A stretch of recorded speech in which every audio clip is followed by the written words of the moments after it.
But yeah, really excited to have everyone here. This is a combination Startup Grind Boston event. So we have Startup Grind started in California in Silicon Valley, where the founder, Derek Anderson, was just looking to learn from and engage with experienced entrepreneurs, investors, and experts in different categories and industries and learn from their experiences. So started as kind of one-on-one fireside chats, bringing a community of other entrepreneurs around, and then it's expanded globally to 500 different chapters around the world.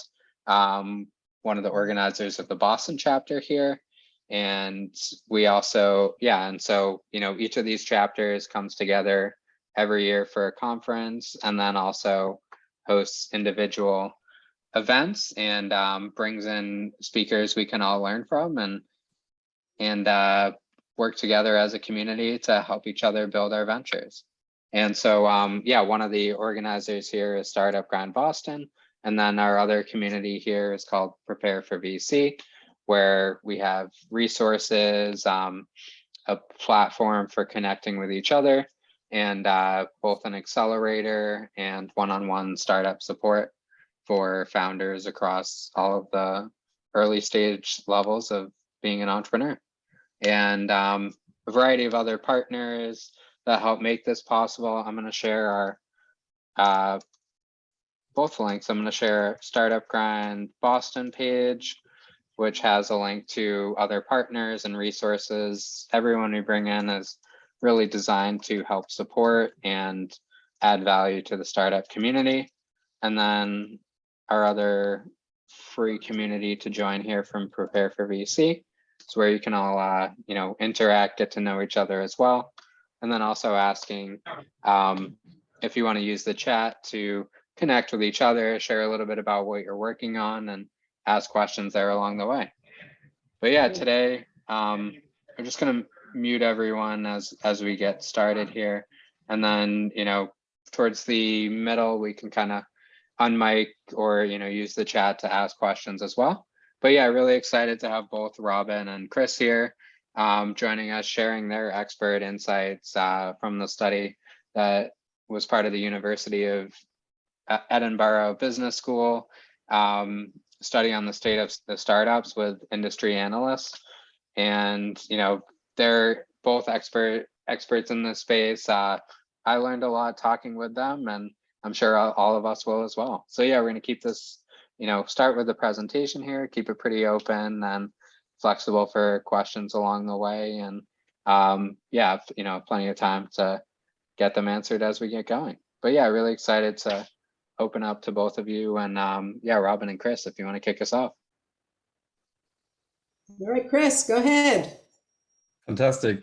Thanks so much, Jason. Kick it off. So this is about the 2022 State of Startups with Industry Analysts.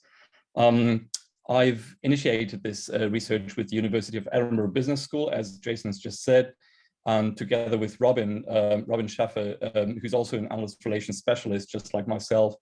We worked through all the data for you. Now, the project is based on 500 responses from startups, their ecosystem, like VCs and accelerators, and also from industry analysts themselves.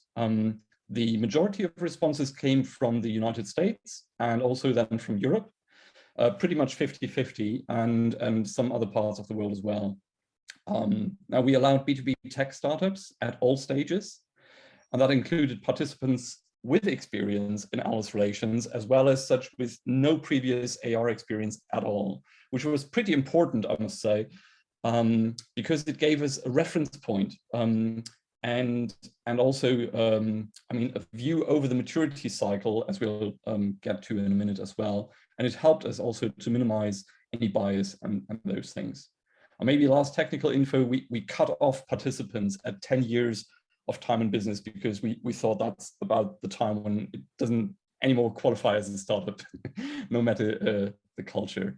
So today we'll give you just a quick introduction, kind of dipping our toes in. So there's a lot more insight from our research, and you can get more information in the form of our recorded results deep dive session, which we can share with you if you're interested.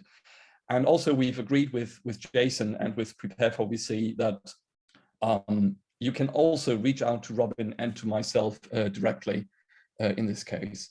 So now, whether you're a startup in B2B technology or a VC firm, an accelerator, or even an analyst relations professional already, we believe that our findings might become one of the most impactful bits of research this year in the B2B tech startup space. And to explain why we believe all this data and our findings are so important, I'll hand over to Robin to give you a high-level perspective of how influential industry analysts really are in B2B tech.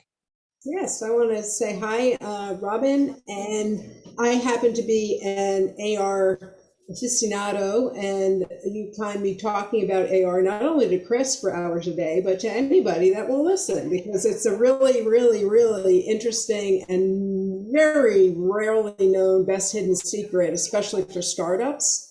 And both Chris and I are very passionate about exposing the startup community to this avenue of growth. And one of the things to keep in mind if you're just new to industry analysts is to understand that in the tech B2B ecosystem, they are highly influential. So if you look on the left, in multiple research that's been conducted over the years, where we've asked buyers what influences them in their purchase, they rate industry analysts like Gartner, Forrester, IDC, and there's loads more.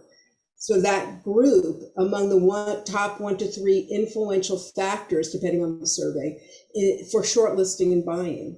So these analysts are very, very influential in helping you connect with buyers as just one of their values. And Chris? Indeed, yes. Let me zoom over to the startup context then specifically to put that into a different context really. So we all know that roughly half of startups do not survive, sadly, their first 4 years, depending again on which study you look at. Give and take, that's the case. Now, University of Edinburgh has examined this one level deeper and found that startups who got highlighted by one of the leading analyst houses, Gartner, in one of their dozens of Gartner cool vendor reports, which look specifically at new startups to have on vendors' radars,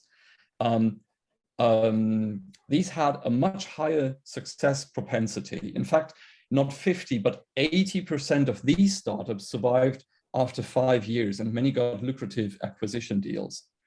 So if you just consider just these 2 facts, what Robin just spoke about and the numbers that I gave you for the startup context, I mean, there's a reason why VCs like Schaffer or Andreessen Horowitz or Sierra Ventures have recommended B2B tech startups to begin analyst relations early and practice it strategically. And I believe those 2 facts give you good context. Now, before we dive into the findings of the survey, I believe it will be really helpful for everyone if we go just through a handful of points for a base understanding of the concept of industry analyst relations, because I'm aware not everybody's fully in the picture, is not fully familiar. And it does help, I believe, to avoid misconceptions from the outset. So let me go into just 6 essential facts that I'd like to establish up front. The first thing is, be aware that an industry analyst runs up to 2,000 interactions with tech vendors and tech buyers every year. And I'm talking here about individual analysts, not analysts, the entire analyst house. I mean the individual specialist on a certain topic. That's a lot of intimacy with decision makers and experts, subject matter experts, with the key players in your market, be it other vendors or be it on the buy side. The second fact is that industry analysts, for context, they're basically hired by tech buyers to protect them from overly confident technology marketing. And we all know, we've all been there, you know, where vendors promise something on slideware, and then it's only, you know, if 50% of that is true, you're already lucky. So analysts protect buyers from overly confident marketing, and that's why they're hired from the buyer side.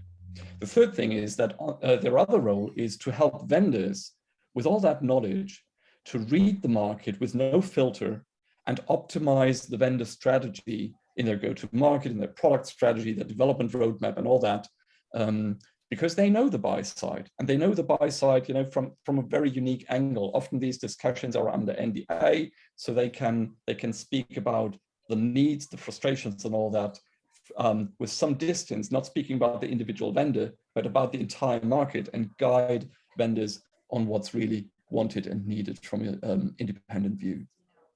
And independence is the fourth point here. It's very important. By design of their business model, industry analysts must be impartial. And in today's language, we could put it as, if as an analyst, you break your impartiality, delete your account. You lost your credibility, you lost basically your business model. Fifth point is, so who are the players? We got around 8,000 industry analysts worldwide, with Gartner, IDC, Forrester as the big names, and then hundreds of tier 2 specialist firms and more hundreds of independent experts who may have had a career in one of the top houses and at some point decided to make their own thing. So that's the landscape that we're looking at. And then point number 6, briefings, analyst briefings are always free. If you're told otherwise, if someone makes you pay for an analyst briefing, run away. That's then a different business model, and that's not what we're talking about here. And last not least, maybe most importantly, to understand, although we do pay analysts for their research, or for custom research even, or specific advisory and webinars, etc., these are not pay for play, which sometimes people refer to. These are pay for time, pay for expertise. So on the other hand, paying for recommendations and paying for advocacy, that's a very different animal. That's called PR. That's a different game. With actual industry analysts, you can only earn your validation. You can earn the differentiator. It is not transactional, which makes for a much more powerful endorsement if you get it.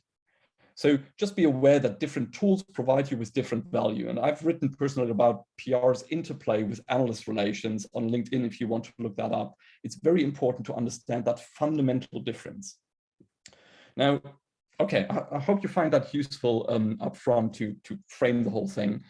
Now that we got these basics straight, let's dive into the actual report. Okay, I'll quickly go through this as well, Robin. One thing that's worth emphasizing is that we bring together all 3 perspectives in the research.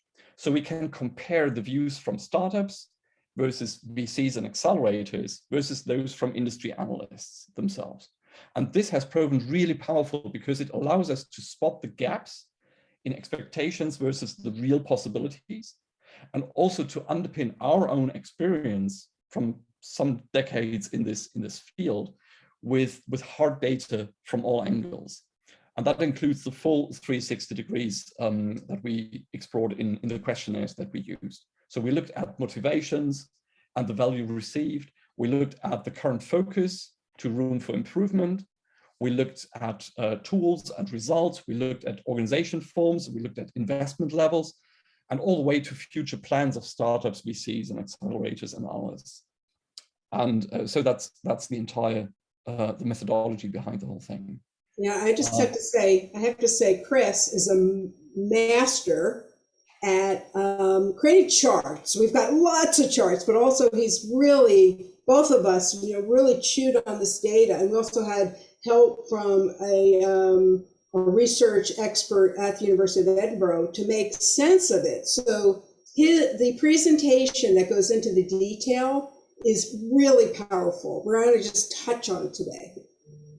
Yeah, and one other thing, Robin, is also worth mentioning is that I believe we've got really insightful verbatims in participant comments as well. Yeah, I was going to just touch on that. You know, the all three communities, we were inviting them to talk about their experiences and to make comments, and we got tons of comments and a lot of interest in this topic. And this gave us, in addition to the data, it also helped us put color commentary and understand this market. So thank you to those who provided all those verbatims. Yeah, yeah. And that goes as deep as giving real world examples, for example, yes. and amazingly deep insights. Now we'll go into just 10 key findings, or don't know if we should call it key findings, because there's really a lot of insight, and to some things might be more important than other aspects. But we selected 10 things that we wanted to share with you today. And Robin, why don't you kick us off with the first? Sure. This is probably the most fascinating part if you think about it. The first finding is that the more mature a startup is in working with industry analysts, the more knowledgeable, independent, and trustworthy they regard them, which tells us that working with them, getting to know them, understanding them, seeing how they work, totally changes your conception of the analyst's value. So Chris mentioned pay for play, and questioning the value of analysts goes away once people start working with them. It's really fascinating. As you can see, there's a direct correlation. You know, the one line shows their experience, and the other line shows, so as they're more experienced, they are more positive about what analysts do, their quality, their knowledge, and their impact on it. Yeah, we have the pink line is the trustworthiness, and the purple line is the independence. Exactly. And from left to right, as their maturity grows, both curves are steeply going up. And to understand this, our scale was from 0 to 9. So that gives us a really nice medium at 5. And therefore you can see how relevant this really goes up. Yeah. So that was really helping us, because what we find is most startups just are not familiar with them and have some preconceived notions, and this showed us that we can break through that. Okay, the second one is we asked analysts about why they even work with startups. What value does it give them? And the premier values, analysts are very, very interested in startups and what's happening, because they want to give insights to startups. It's insight driven. And what happens is when you ask analysts why they want to work with startups, their role in advising buyers comes very much into play here.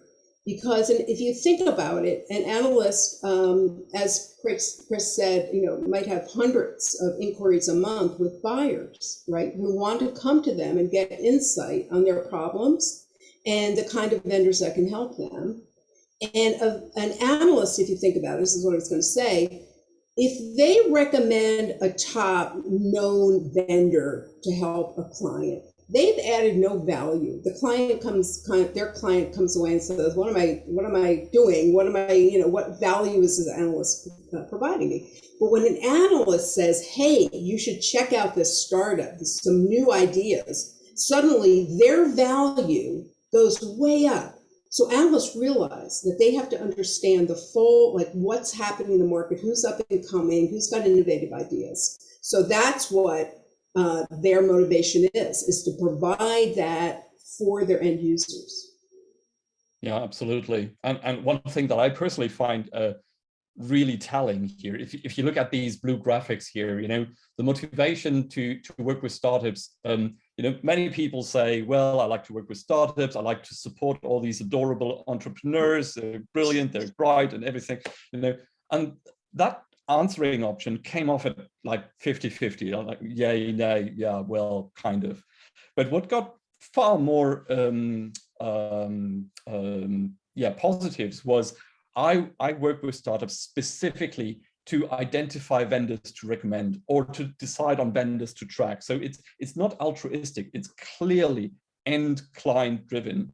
So even though you don't pay for a briefing, the value for the analyst is they, as Robin said already, they need to know the entire playing field and be on the absolute forefront, because that's where their value is. And that was very, very visible in this data. Yeah, they're interested in you guys. That's Yeah. what it comes down to. That's what they told us loudly and clearly. Loudly and clearly. Let me find the overview slide again. There we go. Yeah. So I believe it's absolutely key to understand this in detail. So we're not stopping there. Of course, we looked at what's the best value that startups can get from industry analysts. And that is, number one, drastically shortened time to product market fit. So if you brief an analyst and if you get feedback from that analyst, like, that was interesting, thank you, goodbye.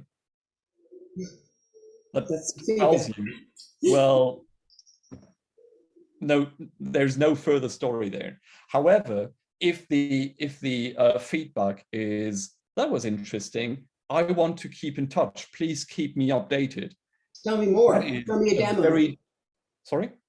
Yeah, if they want to hear more, they're hungry, they want a demo. I mean, you have a story there, and that's a validation. That's a very clear product market fit indicator, because as we said, they're speaking to hundreds or thousands of having thousands of conversations like this every year with established vendors, with new vendors, everything. So they have a very good view on the market. And if they want to hear more, that means you're relevant to their research, you're relevant to their end clients, you're relevant to this market. So you can accelerate your time to product market fit and avoid all the, try and test all the dead ends through conversations like this. So very powerful value indicator. And the second one was, you can also get much earlier and qualified visibility with your target audience. Again, because your target audience refers to industry analysts to tell them, we want to do this and that in artificial intelligence. Who should we talk to?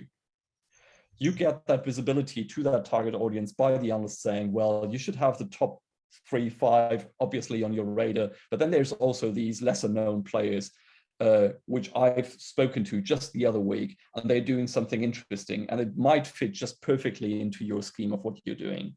So that's an entirely different visibility there with your target audience.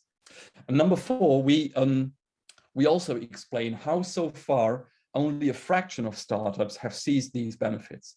And more specifically, we show data that tells us how much earlier that's possible. And that's another slide that we've copied from the deep dive for our session today. So let me quickly jump to it because I find it quite impressive.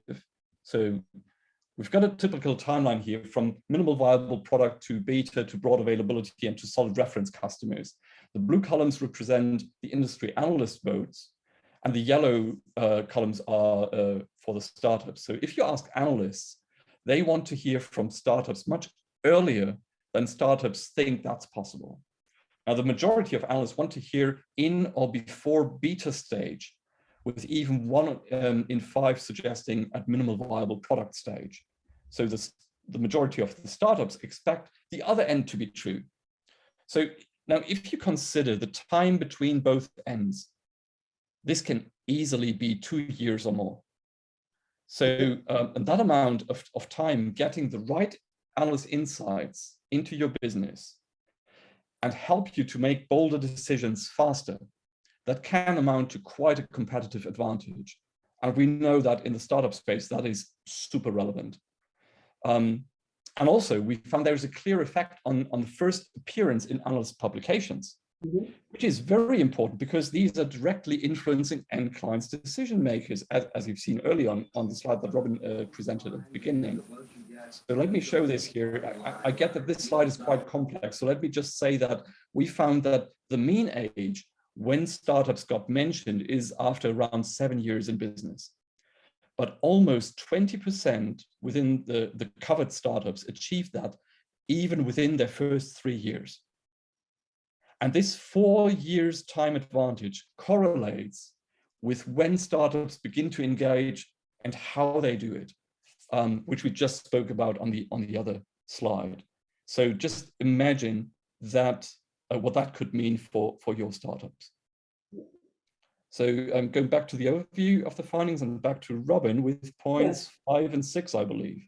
Yeah, and those are about how, I think the question I have with my clients is, how do we engage with analysts? What do they want to hear? What do they want to know about? What do they want us to improve, to engage with them better? Because they have limited time, and they want a really good engagement with startups. And I actually have to plug my book. I wrote a book, and it was looking at analyst relations from the analyst perspective. And I asked analysts what they want. I mean, it was very clear the kind of things they want. And this wasn't just from startups, but there's a whole chapter on how to do a good briefing and what they want in a good briefing. So number 5 is they generally want less marketing speak. This is the biggest thing that is a no-no in working with analysts. Unique, leading, the marketing language that we use when we do PR or when we do straight marketing, the analysts are very suspect of that. They want proof. If you make a claim, they want proof. They want less marketing speak, more proof, and they want better briefing. So a briefing, of course, is when you're presenting to them. It is free, as Chris said.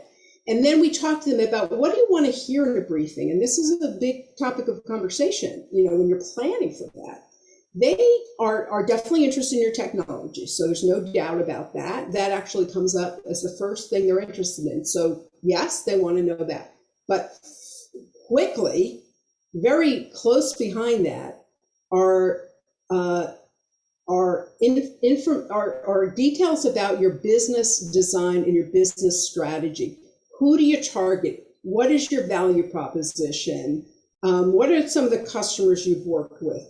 They want to know not just about how wonderful your technology is. They want to know what you do and your technology, but they want to understand it in context of your business so they can see what you are doing with that technology and idea and how are you bringing it to the market.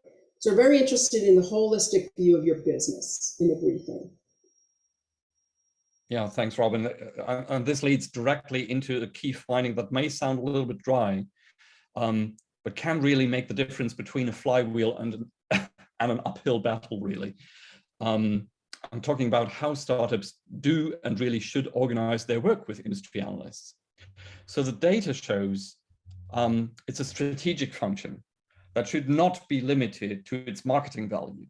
I mean, the marketing value is clearly there, but that should not be your starting point in thinking about the whole thing. So do not limit it to the marketing value, but primarily focus on things like product market fit and business design. And therefore, unsurprisingly, analyst relations is most effectively managed by analyst relations experts. So that's probably not the biggest surprise. But if you can't get an analyst relations expert on board, or you cannot afford one as a young startup, then you can absolutely get external support. That's absolutely okay, and it's standard.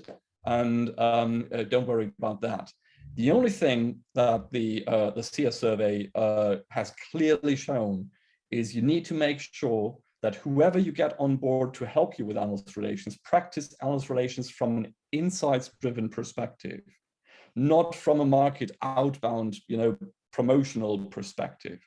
So make sure whoever helps you does it centered around product market fit, business design, generation of product value. That's fundamentally important.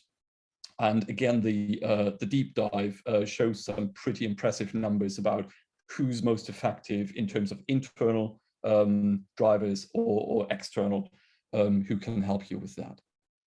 Number 9, getting to the end, of course, we also looked at the financials. And one of the best findings, in my personal view, is that startups are really using the full spectrum.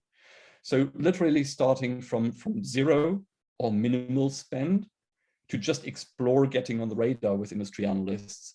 And then once they've validated analyst relations as a value driver for their business, continue with a phased approach that's likely tailored to their specific ambitions and certainly optimized for return on investment.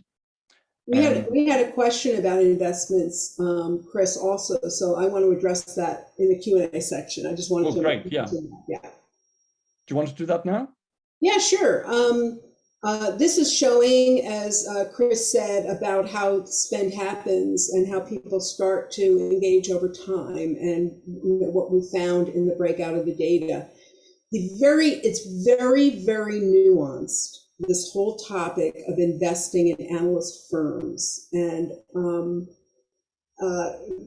Chris said we don't invest for advocacy and recommendations. We never should, because that's not how analysts work.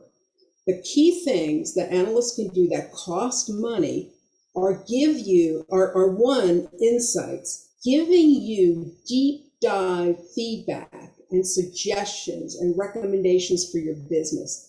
Analysts sit at a very powerful crossroads for you as an advisor. They understand all your competitors.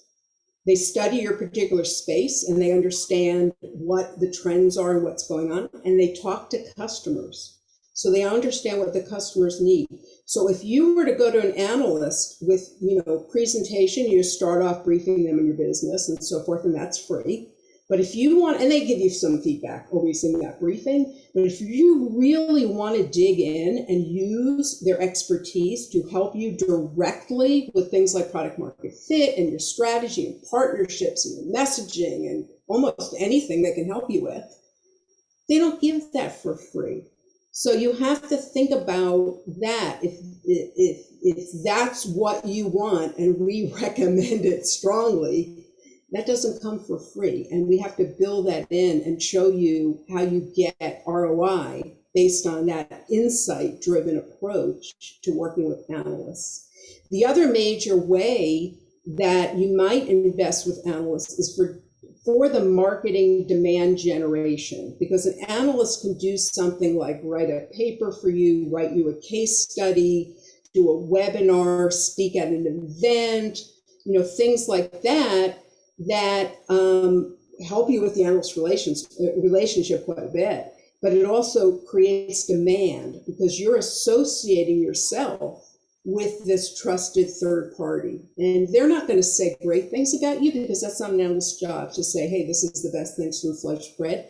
But they will reinforce the messages and the concepts that are important to you, assuming you have an analyst that aligns with that, which is usually you can do. And that is very, very interesting to the market, and will help you get your story out. And they don't do that for free either. So that's why it's confusing to many people, and they think it's very common to think it's pay for play. It's not pay for play. It's really those two kind of investments that you can choose to do. It's not required to start working with analysts, but if you want to get those two things, if they're important to you, then we need to figure out how you smartly invest your budget into that over time. Yeah, and speaking of budget, just a bit of the dimensions that we have here. We found that around 4 in 10 startups do spend significant investment on using industry analysts. We have that here, somewhere north of $11,000 US, up to 100,000, even certainly the more mature startups on that end, with a majority somewhere in the area of like 30K or so. And to clarify, these are all numbers. They're pure analyst services without internal salaries or external support costs, just right, to level the playing field. But as we said, getting started with analysts doesn't have to take any investment in subscriptions. You can test the waters with free briefings. And if you do that well, you can get on their radar at no cost. And it's a good way to explore your options and justify more targeted engagement and related investment, of course. So I hope that answered your question, but we can do some Q&A. We're almost done. Yeah, we've got a final point here, because we've also looked at how things are going forward. Robin, do you want to take that? Yeah, this is a pretty simple one. We asked people from the three communities, the startups, the VCs, the accelerators, and the analysts, and all three are looking at increasing their intensifying their AR activities, their relationships with the startups going forward. So everybody's seeing value and want to get more return from that opportunity. Yeah, and I've got the numbers here, and I see I did not delete the live video button up there. Okay, anyway, so you see the numbers here are quite impressive. So it might be that just participating in our research and certainly some of the impressive findings have already influenced awareness of the importance and the value of the topic, which would be good already.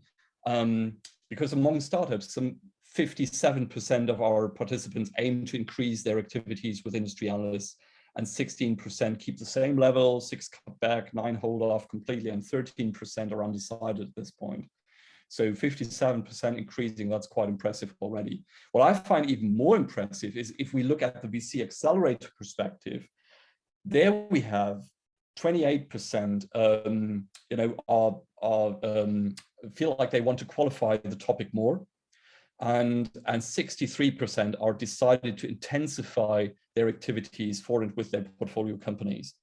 So that's quite impressive, I feel. On the analyst side, the picture is slightly different because much of their capacity landscape is already fixed with the established vendors, of course, but nevertheless, more than 1/3 intends to spend more time with startups for all the good reasons that they gave us at the very beginning of the survey. If we can get to a point that startups understand the game better than they've done so far, understand how to engage and how to make that relationship useful for both ends.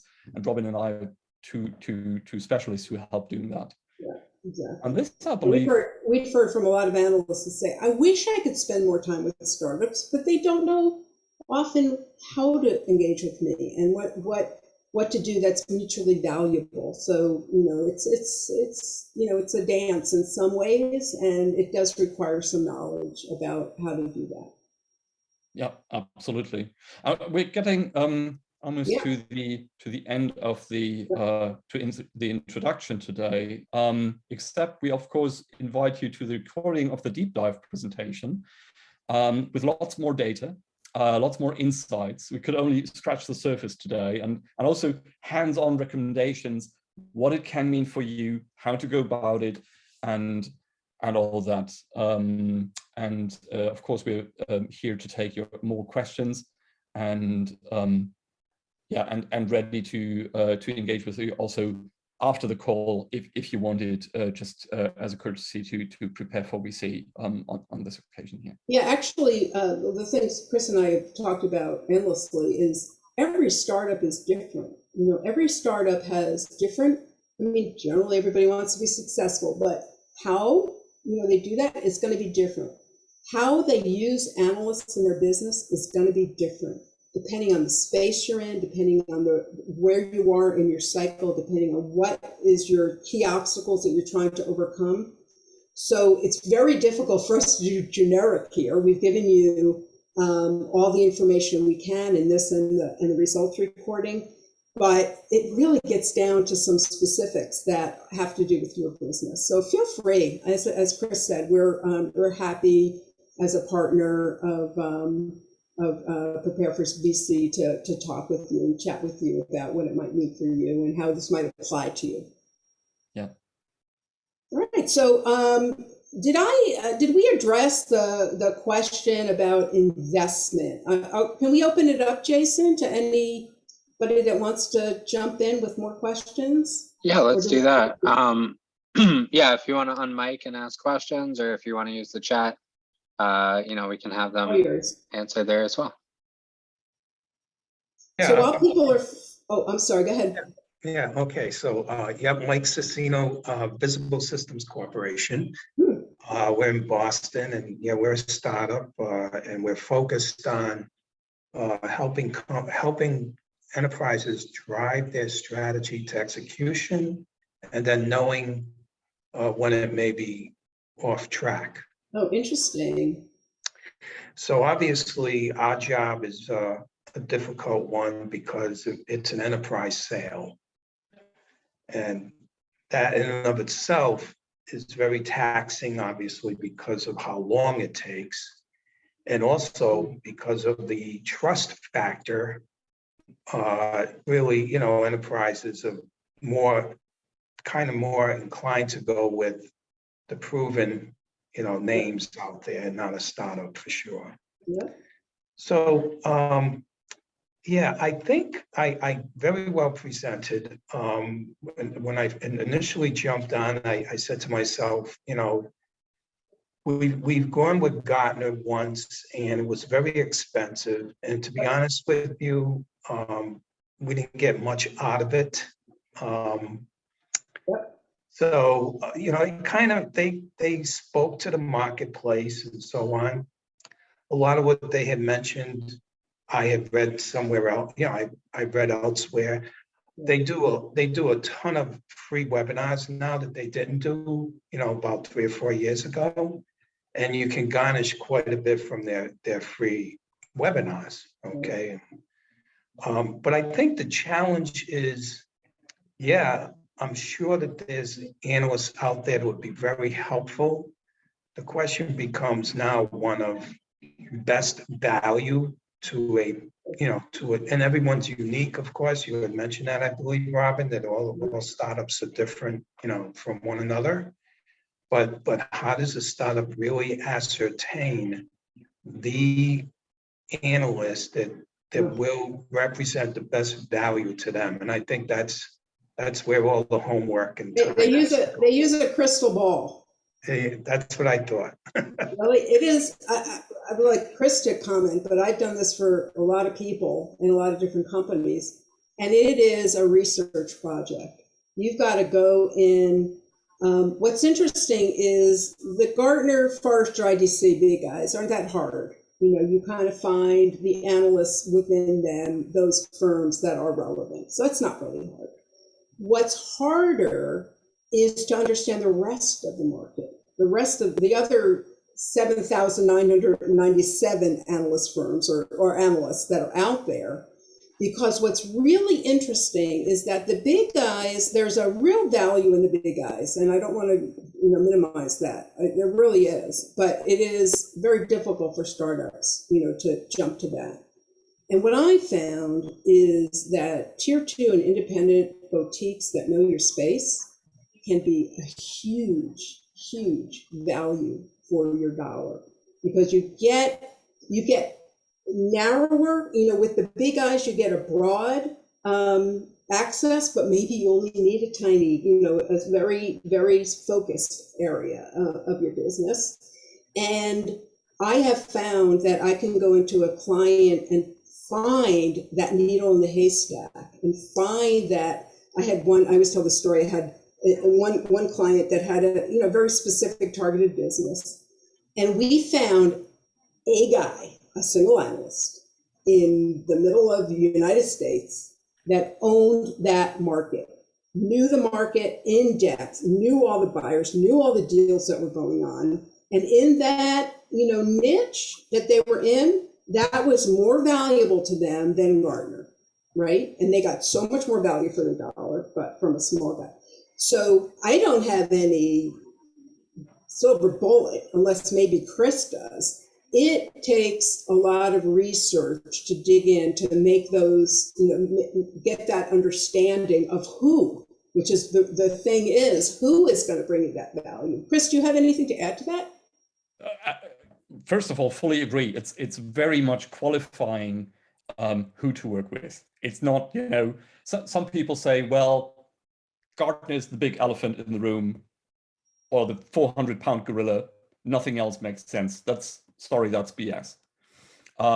As Robin's just explained. So first thing is the who to work with, and qualifying this in depth based on their research, based on their publications, based on their engagement with firms, and so on. So that's a very important point. But then it's also, I'm sorry, Chris, I just wanted to throw in, it's also depending on what you're looking for. If you're very insight driven, meaning you want help with your business, with your product, with, you are looking from the inside, the inbound value, which we believe a lot in, you can possibly find some, this was the case with this example I was giving you. This guy knew that market and can help you better than somebody at Gartner. So it depends on what you're looking for. If you're looking to, if you've got other objectives, there may be, that may drive what analyst firm you end up with focusing on. Yeah, definitely. Thanks, Robin. And then what I wanted to add is also, it depends very much on the how. So how do you engage with that analyst individually or with the analyst house in general? So how can you step by step drive the understanding of the analyst and the analyst house and maybe multiple analysts at that firm about your business? How can you get multiple insights from various people, combine these, make some decisions from it, feedback what you learned from it and what the market response was it, and kind of create a circle of insights and results and spin that forward and forward and forward with the analyst. And the more you do that and the more experienced and the better you do that, the more value you can get from the analyst house back in various dimensions. So the better informed they are about your strategy and about your thinking, even your failures, even what didn't work and why it didn't work, the more they will be able to advise you on what makes sense for you and what potential client would be interesting for you. Let me give you another example, because Robin did so as well. So one client of mine had their initial briefing with Gartner. They had a little bit of feedback from that initial briefing in the kind of questions that they asked. And it meant, we wonder that you haven't applied your value proposition to this other segment of the market, which we totally didn't have on our radar. So we took that back. We evaluated it, we played with it, we spoke to a number of vendors in that specific segment. We got phenomenal feedback. We used that feedback to go back to Gartner and tell them that, so this is what we learned. And based on that, we got additional, more in-depth feedback based on the inquiries that we could then do, because the client had decided to go with Gartner with a subscription. So we had these inquiry rights. So we could be very specific about what we asked about that additional go-to-market and new segment. And I tell you, 1.5 months later, this client of mine now gets active requests from one of the top software as a service houses in the world. I mean, think very big names, for hundreds of projects to do with this client of mine based on this one recommendation that Gartner made, based even on the initial briefing that we did with them. So it very much depends on how you explain your business. And that was very much reflected in the data that we just presented to you about what makes a good briefing, what makes good interaction. Forget the marketing, explain your business inside out, the design and everything. And that really can make for an absolute value boost that by far, outdoes basically any call. I wanted to jump in with another story that's 180 degrees different than Chris's. And the reason I wanted to tell that to you is to illustrate that there is no one size fits all. I have a client, I'll just tell you really briefly. His whole thing was trying to get some brand awareness and wanted to use the analysts to try to amplify his brand. He's a tiny, tiny company, very, early stage startup with a very disruptive, interesting idea. The analyst, he didn't have money to do the kind of, investments that the client Chris is talking about, chose to do, which is awesome. But he got coverage, he got, market awareness, he got amplification because the analysts were interested and very fascinated with this concept. It was disruptive, it was interesting, and they ate it up. And he didn't spend any money to do that. So it's just the other end of a different whole way to look at what analyst relations can do, and not that one, dismisses the other. You can do both, but we got to understand your priorities and how you want to work it. Yeah, that shows you again, it is not transactional. Right. Analysts will promote what they find interesting and worth sharing, because it amplifies their profile in the market as the one who spotted this new offering.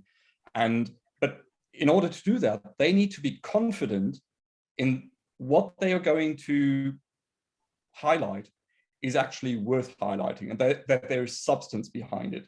And yeah, and that's much about the how you work with them. And yeah, is there any other questions? I think we've been blabbing because both Chris and I are fascinated by ourselves. Any other questions? Tell us to shut up if we're going too far. I mean, we can talk for hours, but I just want to make sure we address.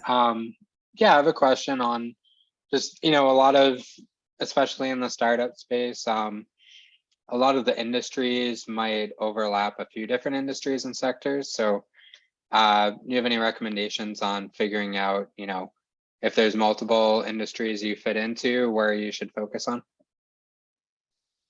Yeah, Chris, do you want to take that? You want me to? Yeah, well, it's that's really part of the of the feedback that you're getting. You can test the waters with multiple analysts, and my experience is that even within one analyst house, if you speak to different analysts who have different views on the matter, because they're coming from different backgrounds and they are having different angles on what they specifically look at, you might get very different responses and recommendations.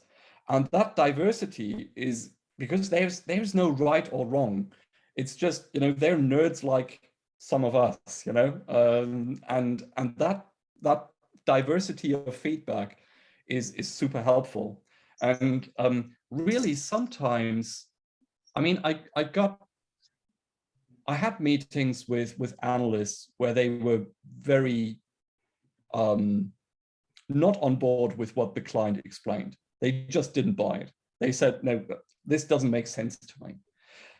And believe it or not, sometimes these briefings could be the most valuable that you could get, because it helps you avoid all those dead ends, exploring all those dead ends in weeks and months and sometimes years, because you get these critical hard questions in a very short amount of time and on a qualified basis. So and this helps you to explore your positioning in various markets, in various ways of presenting yourself. And you can be very open and candid with the analysts and say, we want to test with you today a different way of explaining our thing. Because they have no vested interest. They're not invested in a certain technology. They're not invested in a certain business or market or whatever. Their only motivation is understand. So if you can tell them, we're trying to explain our business from a different angle because we think there's something to that, and we understand A, B, C, D, but we're not quite sure about E and F yet. So this is what we explain to you. The feedback can be phenomenal. It can be just extremely useful. And Chris said, even really good feedback is don't call us, we'll call you, right? The idea that you present and brief an analyst, and I've had this experience that I brought a client that thinks they've got the best thing since sliced bread to an analyst, and the analyst yawns, right? We didn't do anything except brief them, but they yawned. They did not respond the way we wanted them to and see the differentiation. So that meant we have to go back to the drawing board. We may have to go and present it differently. We may have to go back to the product. We may have to go back to the solution and the value proposition, because we thought we had something, and the analyst just indicated that we got work to do. So I've had that experience lots of times. It really helped, really helpful. Right. Didn't cost anything. No, that's great. Anyway, we're done, right? Yeah, does anybody have a final question? Or and then you mentioned I think in the chat, we can send and share the presentation and the video link afterwards for everyone to check out as well. Yes, absolutely. And we can share, by the way, we can share both versions. We can share this short version here so that you get a relatively compact thing. And then we can also, and I'd highly recommend to listen to the long recording. It goes a lot deeper and includes recommendations and interpretations, how to make sense of the data. And today we had to focus on just a few bits, and there's just a lot more. Even beyond that long form presentation, we have a lot more data. It's going that far that we're also working with the analyst side to tell them what we learned about the startup segment, to say what they can improve, what startups need from them to have better engagement. And both Robin and I are working with some analyst houses to improve that angle as well. Yeah, I just real quick before we go, Chris alluded to a short version recording. We have a 10-minute, really quick highlights that we will send you also through Jason as a follow-up, because you may want to share that with others that you work with. That they just want to give them a quick 10-minute view to share what you've learned. Perfect. Yes. I saw Michael Cecino had a question. Yeah. So based on what you're sending us, we'll be able to understand a little bit better how you might be able to help us. Is that correct? Of course, yes. Yeah, and you can reach out to us too, because like I said, like we both said, it's hard to take something generic and make sense of it for your business, because you got a unique business, Michael. It's different than a lot of the ones we deal with, and we need to look at, we just need to look at it a little bit closer, and it's very hard to do with generic data. Yep. So don't hesitate if we can help. Thank you. Yeah, I'll loop or I'll share, I'll put it all together and share it out, including the recording of today's presentation too. And, you can reach out. I'm happy to help on any of our community side. And we'll include, I'll loop in Robin and Chris to answer questions or, dive deeper on anything you guys are working on as well. So yeah, I think, this is a great job presenting all of this. I know it must have taken a long time to kind of, collect all the information and put all this together. And really exciting. And, something we don't always talk about in the startup community. So definitely excited to see everyone kind of apply it to their ventures, and looking forward to maybe having some success stories in your next presentation you go out with. All right, thank you.